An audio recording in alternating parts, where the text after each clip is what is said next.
Okay, hello. Um, it was suggested that we do some life skills classes while everybody has to be quarantined at home. And one of the recommendations was how to sew on a button, hand sewing, some embroidery, threading a needle, that kind of stuff. So I actually have a lot of projects that I've been putting aside because I just don't have time to get to them. Well, now we've got plenty of time, right? So here we go. Now I'm using a Gold Eye embroidery needle, numbers 3 through 9. I can't tell you what the sizes are. I just know what works best on the material by trial and error. I don't want to leave a hole that's too big. So anyway, here's the needle. I don't know if you can see that it actually is gold colored. I'll try to do it this way.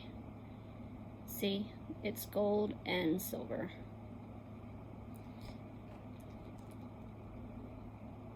Here is just regular thread.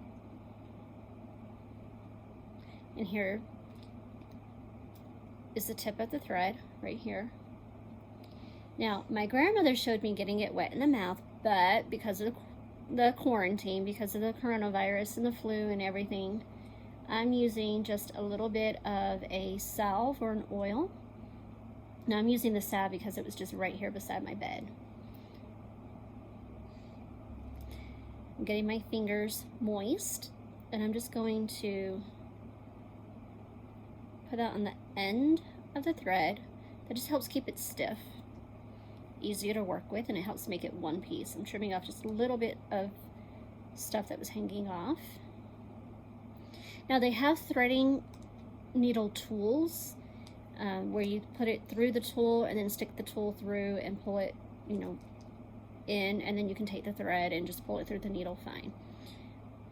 You can use those. If I have one, I'll try to show you how to use it. But for now, finger, needle. I'm left-handed. I prefer to hold the needle in the hand that, in my dominant hand, because I feel like it makes it more stable. So I am putting the thread up to the needle, to the eye, and I'm just sticking the thread through the eye. And I actually got that on the first try. So there's my needle threaded. Now, when you're just learning how to sew, I teach all of my clients and all the kids I've taught to bring your thread even. Both ends are even, they're touching, and then put a knot in it. That holds the thread on the needle so that when you're sewing, you won't lose your thread, and it's got a nice finish. Now, I feel very awkward doing this. Let me know if this video does not turn out, and I will try it again. But I'm going to find a button next and use this same thread, the same threaded needle, to sew a button onto a piece of material, and I'm going to show you a couple different ways to do that. All right? Thanks. Hope this helps.